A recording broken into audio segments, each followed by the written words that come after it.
y es un privilegio poder dirigirme a ustedes en este tema pues que Pedro me ha confiado.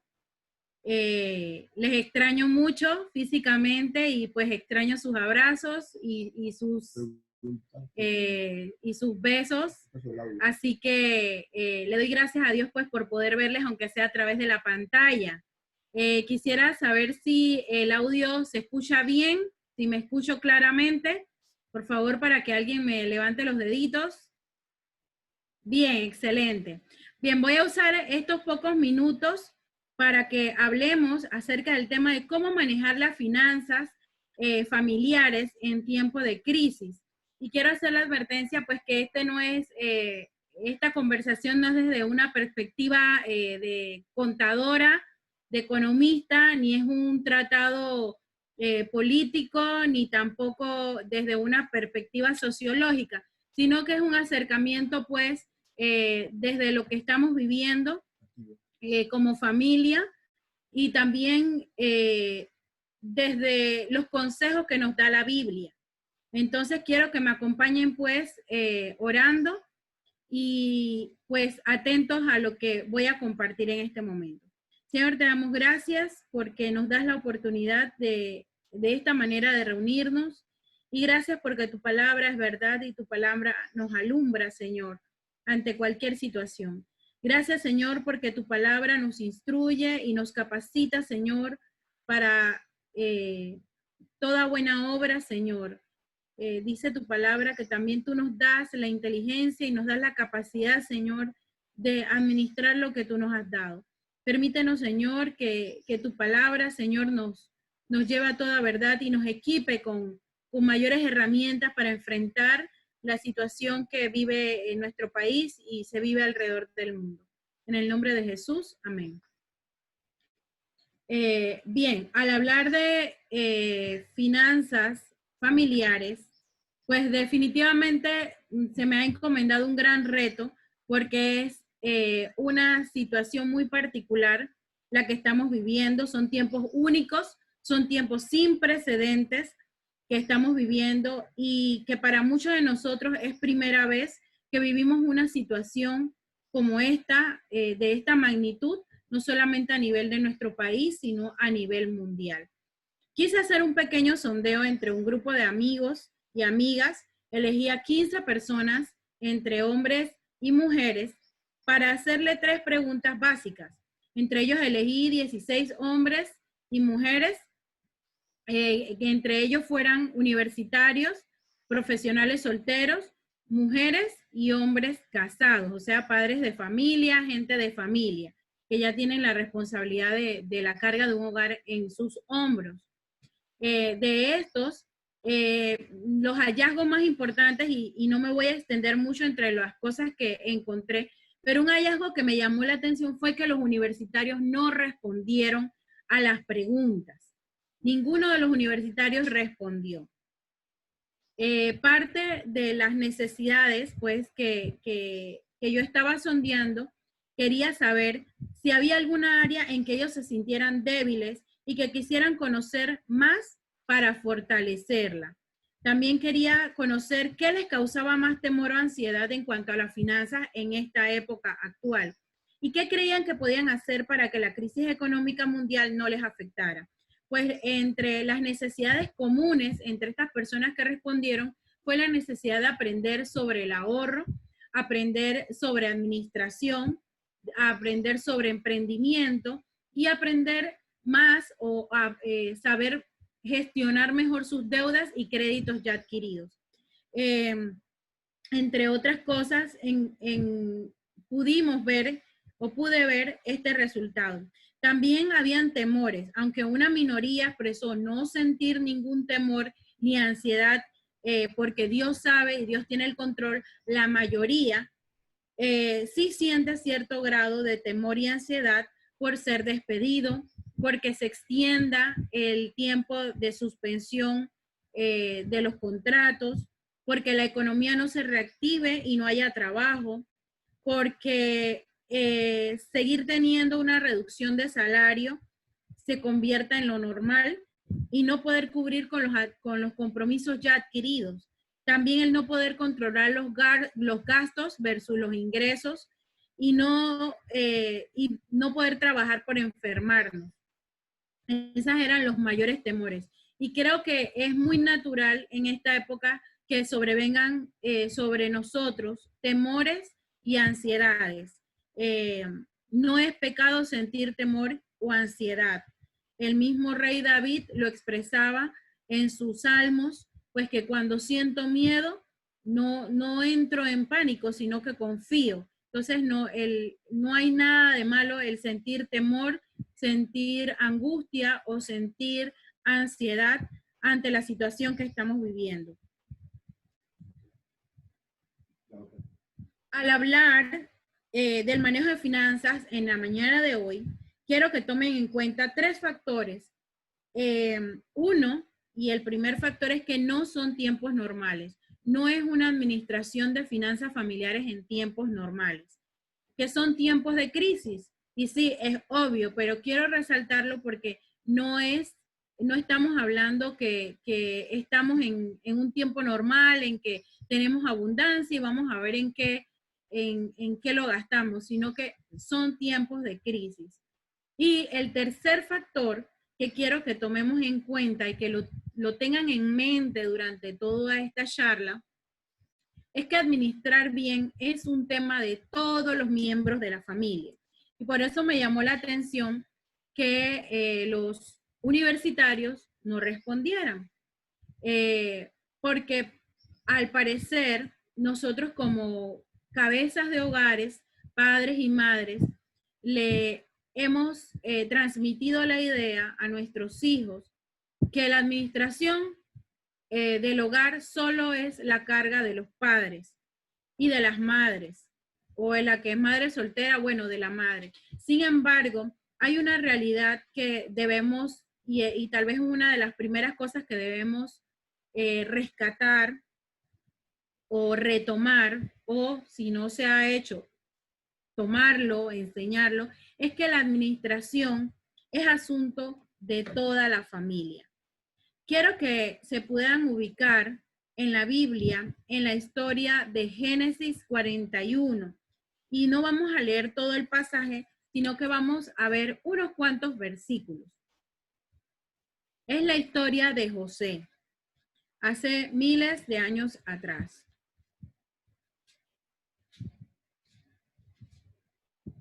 Voy a darle unos minutos para que lo puedan buscar.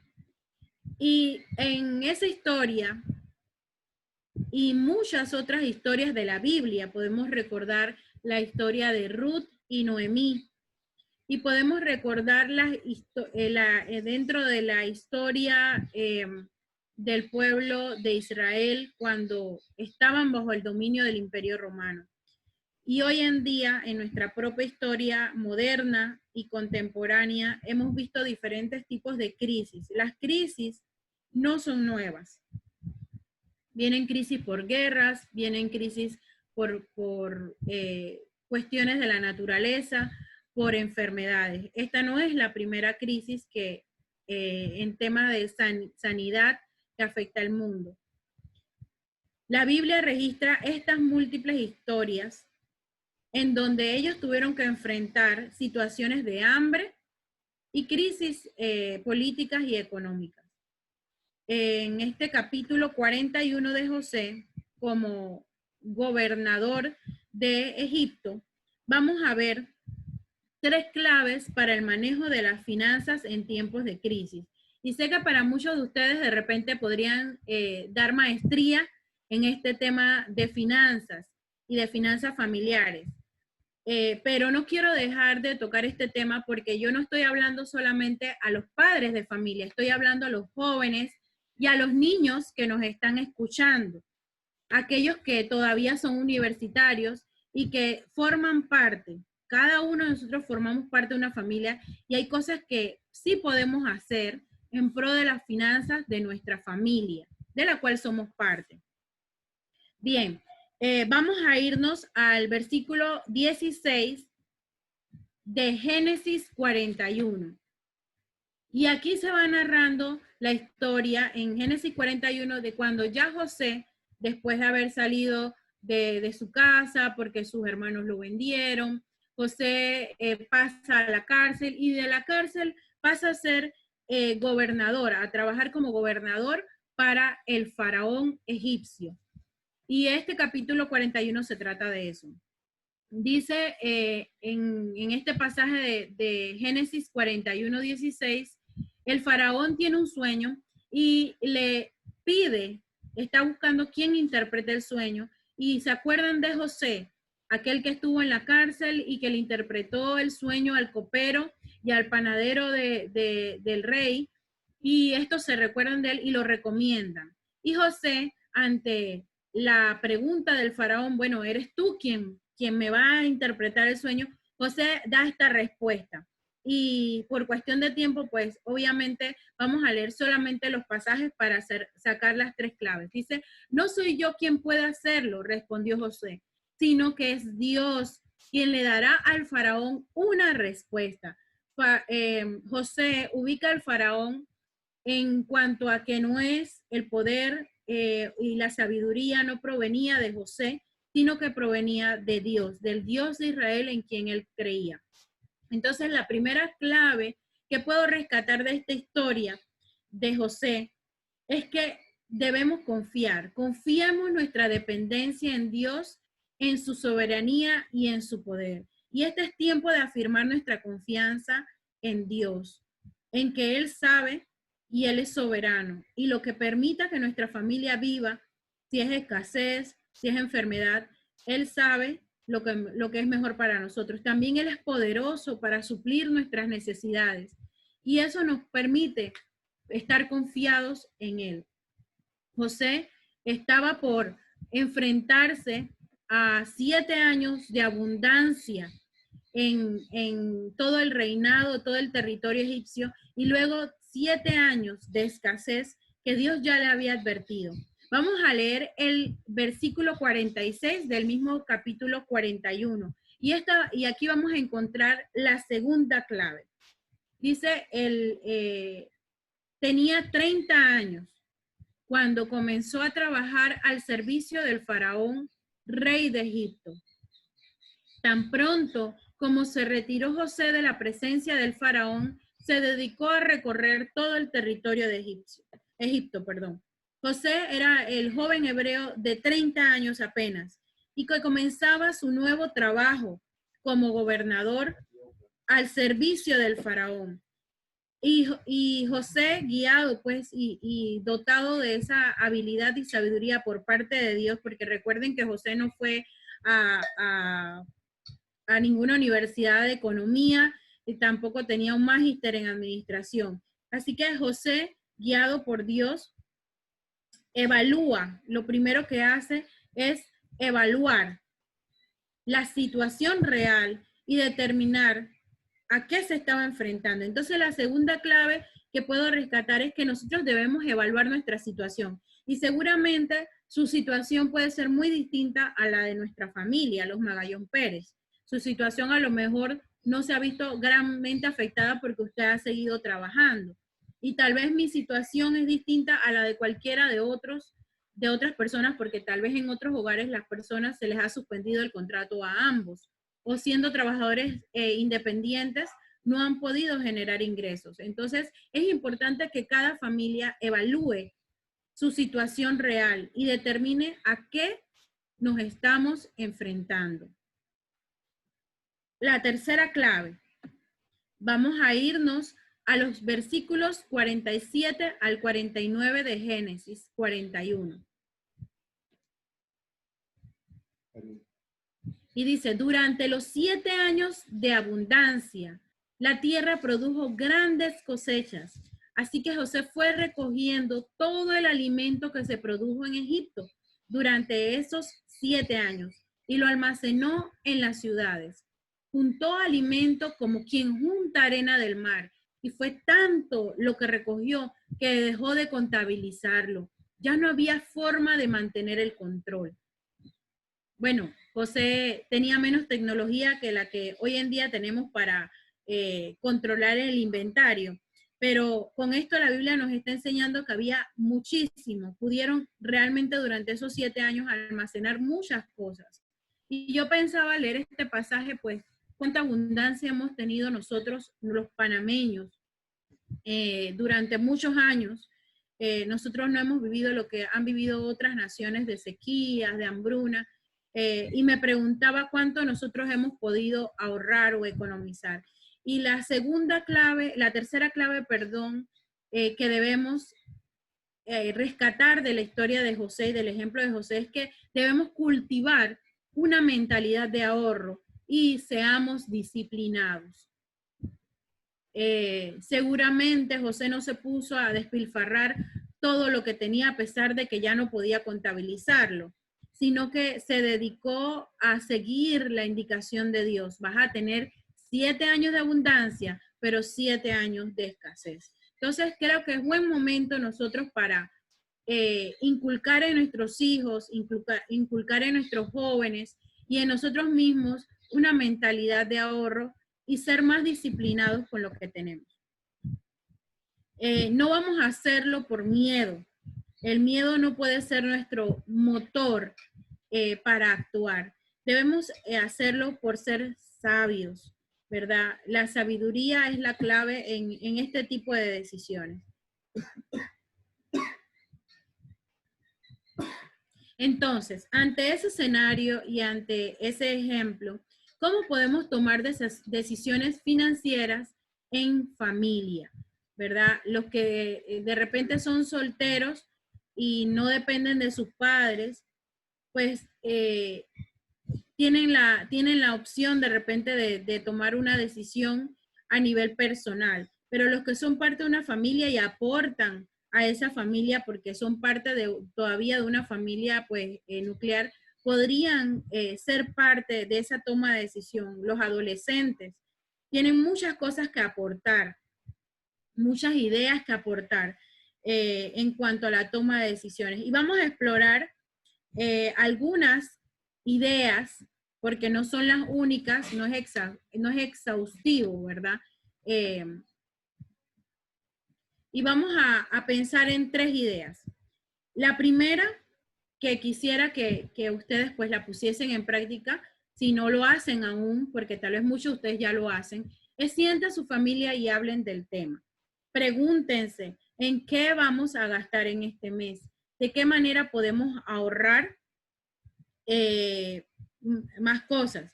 Si usted tiene niños pequeños, tal vez ellos no lo van a entender, pero puede decirles que no cuando usted sabe que no se puede comprar algo o que el niño ya tiene y no necesita comprar otro igual. Si usted tiene niños de edad escolar, tiene adolescentes, tiene universitarios en casa, es buen momento para hablar del tema sin temor, no inculcándoles pánico ni ansiedad, sino para hablar del tema acerca de cómo están las finanzas del hogar, cómo están las finanzas en el país e inclusive en el mundo. Pregúnteles y dejen que den respuestas juntos. Decidir, por ejemplo, cosas básicas en que ellos podrían hacer aportes y usted tomarlo en cuenta si es posible. Si es una idea muy, muy descabellada, pues de repente usted puede modificarla. La segunda idea es no alocarnos. No nos debemos alocar al hacer compras, no realizar compras impulsivas para acumular. Vemos que cuando empezó la pandemia mucha gente se veía en los supermercados comprando pacas y pacas de papel higiénico que todavía no han terminado de utilizar. Galones de desinfectantes que le duraron 3 meses para usarlo, ¿verdad? Y no es que esté mal, pero hay que evaluar si estamos en la capacidad de hacerlo o nos descapitalizamos totalmente por comprar solamente jabón, papel higiénico y pastas de diente, papel y desinfectantes y nos quedamos sin lo básico que es la comida. Entonces, aquí pues trata de escribir un presupuesto y el presupuesto no solamente es anotar números, sino qué vamos a comprar, cuánto de eso vamos a comprar, cuánto queremos que eso nos dure. Si ese desinfectante nos debe durar un mes, bueno, que toda la familia sepa que ese desinfectante es para el mes y no es para la semana. ¿Cómo podemos estirar el dinero? Es una pregunta que bien se le puede hacer y compartir la respuesta con nuestros hijos o con los demás miembros de nuestra familia. ¿Cómo podemos no malgastar los recursos? ¿En qué podemos ser más humildes y bajar el nivel del gasto que solíamos tener? Y por ejemplo, pues en la encuesta que hice, algunas personas me dieron algunas ideas. Por ejemplo, eh, puedo apagar las luces en el momento que no se estén utilizando, las luces que no son necesarias tenerlas encendidas, los abanicos, para no hacer un gasto extra de electricidad. Por ejemplo, haciendo compras inteligentes y no cosas innecesarias. Si hay algunas cosas que consumimos mucho y que es mejor comprarlas en grandes cantidades, pues ahí sí representará un ahorro. También cocinar lo que vamos a comer y no comprarlo en la calle. Es una muy buena manera de economizar.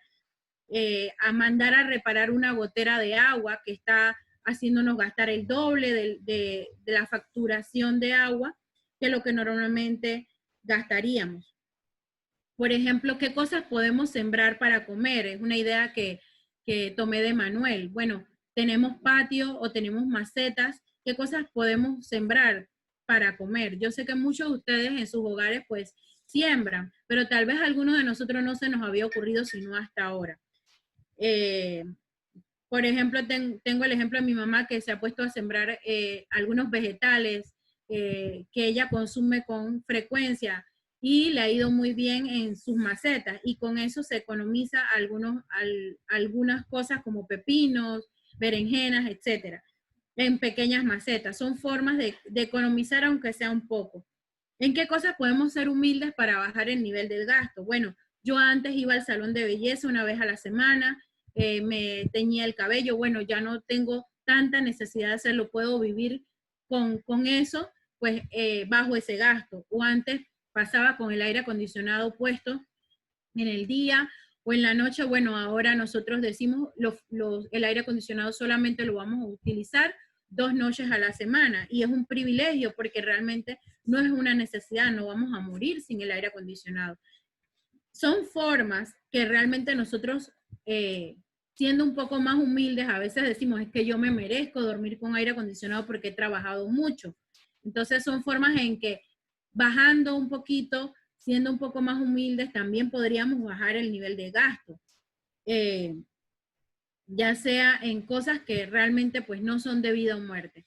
Y la tercera cosa es pregúntese si es una necesidad o deseo. Y esto lo hemos hablado en otras ocasiones, en otras charlas que hemos tenido acerca de las finanzas, y es que tenemos que saber distinguir e inculcar en nuestros hijos, en nuestra familia, en los que viven con nosotros, distinguir entre una necesidad básica, que aquí están los alimentos básicos, la salud, la vivienda, el vestido. Pero como ahora yo no estoy saliendo, pues yo no necesito de repente comprarme un vestido o un zapato nuevo. Pero los niños que están creciendo, claro que sí necesita comprarle alguna muda de ropa, aunque sea para estar en casa, o de ropa interior porque han crecido. Esas son necesidades básicas que no podemos dar por fuera. Los que están saliendo a trabajar, una necesidad básica es el transporte, el combustible para salir a trabajar. Los que están saliendo a trabajar y tienen que dejar a sus hijos con niñeras, pues inminentemente ese es un gasto básico. Sin embargo, también están los deseos. Pues yo puedo comerme la comida hecha aquí en casa por mí o el deseo de comer una comida hecha por otro o un dulce hecho por otro. Entonces ya ese es un deseo y hay que saber distinguir entre una cosa y la otra y decidir si realmente estamos en capacidad de suplir los deseos y no solamente las necesidades básicas. Entonces abajo puse un pequeño diagrama. Comunique, presupueste y determine. Determine el gasto en que va a invertir su dinero. Eso nos lleva a la pregunta, porque es muy fácil presupuestar cuando tenemos el dinero para saber en qué se va a distribuir, pero si no tenemos el dinero, no tenemos el recurso, no sabemos qué va a pasar mañana, estos son tiempos de mucha incertidumbre, ¿verdad? Entonces, tenemos que fortalecer nuestra fe en tiempos de crisis económica. Este es un tiempo para ser fortalecidos en nuestra fe. ¿Cómo podemos hacerlo en familia? No dejarlo a la ligera, no tomarlo a la ligera, sino que como familia estamos llamados y como padres o como adultos, cabezas de hogares, y si en su casa pues usted es el único creyente y usted es el hijo y es el único creyente, pues también puede ser un influenciador en su hogar. Y la primera cosa que nos va a ayudar a fortalecer nuestra fe es poner la mirada en Dios. El Salmo 42:5 nos los recuerda. Pásame la Biblia, por favor. Salmo 42:5 nos los recuerda poner la mirada en Dios. Y el salmista, pues, quien pasaba constantemente por altos y bajos, huyendo a veces del rey Saúl, en medio de tramas y de sospechas de mucha gente que le rodeaba, escribió: ¿por qué estoy desanimado? ¿Por qué está tan triste mi corazón? ¿Verdad? Muchos de nosotros en estos 4 meses nos hemos sentido tristes, nos hemos desanimado, nos hemos angustiado, también dice la palabra, pero pondré mi esperanza en Dios. Nuevamente le alabaré, mi Salvador y mi Dios. Entonces, no debe faltar la alabanza y no debe faltar que su corazón y su mirada se refugien en el Señor en estos tiempos de crisis. Y sobre todo cuando las finanzas o la economía o el dinero escasea. Lo segundo, el segundo consejo sería un encuentro con Dios como familia a través de la oración. Este es un tiempo, ya que estamos un poco más en casa, de cultivar esos encuentros familiares. Llámese devocional, llámese en el tiempo antes de comer o antes de ir a dormir, también es un buen momento. Ya sea que sus hijos estén grandes, ya universitarios, adultos o sean pequeños. No desperdicie esta oportunidad que Dios nos está dando de estar en casa con nuestra familia más tiempo. Miren lo que dice el Salmo 5, 1 al 3. Oh Señor, óyeme cuando oro, presta atención a mi gemido, escucha mi grito de auxilio, mi Rey y Dios, porque solo a ti dirijo mi oración. Señor, escucha mi voz por la mañana. Cada mañana llevo a ti mis peticiones y quedo a la espera. Cuando usted ora con sus hijos, le está enseñando que no es usted el que resuelve, es Dios el que resuelve. Está enseñando a su hijo o a su hija con el ejemplo de que usted es suficientemente humilde para acudir a Dios en busca de esa ayuda. Y como dice aquí el salmista, escucha mi grito. Aún nuestros llantos, aún nuestra angustia, el Señor las escucha y nuestros hijos deben saber a quién acudir en tiempo de crisis. El tercer consejo es que no pierda la esperanza. La historia de Ruth es una historia fascinante, Ruth y Noemí. Y en Ruth 1, todo ese pasaje nos narra la historia de que hubo una gran hambruna. Así empieza la historia de Ruth y Noemí. Pueden buscarla. Ruth 1. En el Antiguo Testamento, después del libro de Jueces, dice: en los días en que los jueces gobernaban Israel, un hambre severa azotó la tierra. Por eso, un hombre de Belén de Judá dejó su casa y se fue a vivir a otra tierra de Moab, a la tierra de Moab, junto a su esposa y sus 2 hijos. Y aquí vemos no solamente el caso de hambruna, sino el caso que se repite hoy en día de la migración, ¿verdad? Tantas personas migrantes. Y la historia continúa. La historia continúa esos 22 versículos y narra cómo Abimelech, junto con sus 2 hijos, fallecen, dejando a estas 3 mujeres viudas. Y Noemí, siendo la madre de esta familia, pierde a sus 2 hijos y pierde a su esposo. Y su nuera, Ruth, decide acompañarla y llena de esperanza, Ruth le dice así: así que Noemí regresó de Moab acompañada de su nuera Ruth, la joven moabita. llegaron a Belén a fines de la primavera, al comienzo de la cosecha de cebada.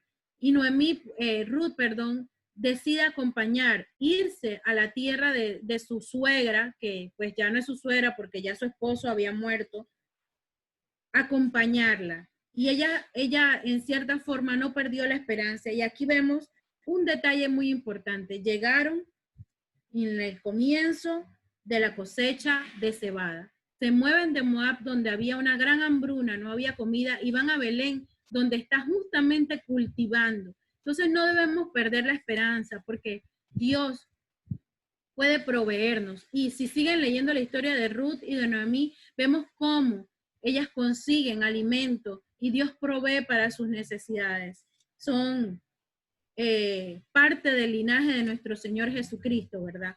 De ahí sale parte de ese linaje. El siguiente consejo, el cuarto consejo, es cuidemos la mente y el corazón de tantas noticias negativas. Al principio de esta pandemia, yo estaba siempre muy pendiente de las noticias y después un día decidí pues no ver todos los días noticias. La veo algunos días la veo por las redes, busco algunas noticias que me interesan, pero trato de no escuchar todo lo que dicen porque si no pues uno se vuelve, puede caer en una crisis de ansiedad por tantas noticias. Vamos a Proverbios 4:23. Proverbios 4:23 nos da un consejo muy valioso. Y esto de cuidar nuestra mente y nuestro corazón de las noticias negativas, no es que estamos llamados a ponernos una bolsa en la cabeza o taparnos los oídos o ser como el avestruz, ¿verdad? Meter la cabeza en la arena y simular que nada está pasando. No, sino es no sobre informarnos o escuchar todas las teorías que están en la calle. Miren lo que dice Proverbios 4:23. Sobre todas las cosas, cuida tu corazón, porque este determina el rumbo de tu vida. Hay que cuidar la mente y el corazón en estos tiempos de pandemia. Y el último consejo nos los da el Salmo 92. Salmo 92, y pueden buscarlo también. Yo estoy leyendo en la Nueva Traducción Viviente, pero usted lo puede leer en la versión que usted tiene a mano. El Salmo 92 nos invita a vivir el día a día con sabiduría.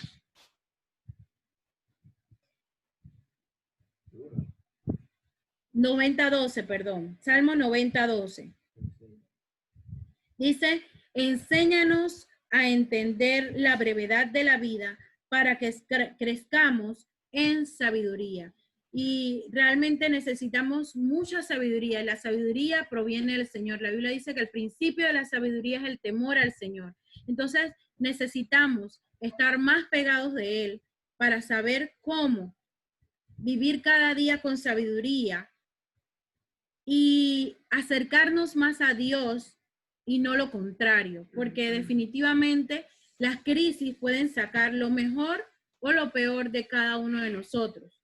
Así que mi deseo es que esta crisis saque lo mejor de cada uno de los miembros de su familia, tanto de los niños como de nosotros como los adultos, y que salgamos fortalecidos en este tiempo de pandemia. Que el Señor les bendiga, que estas pequeñas ideas y muy sencillas ideas pues provoquen un espacio de conversación en torno al tema de las finanzas y de nuestra confianza y fe en el Señor, y que el Señor les ayude de manera especial y les dé mucha inteligencia y mucha habilidad para administrar lo que Dios hoy ha decidido suplirle. Tengan un corazón agradecido en todo momento y que la alabanza no falte en nuestra boca. Que el Señor les bendiga. Permítanme orar para despedir este tiempo de reunión de Piva Comunidad.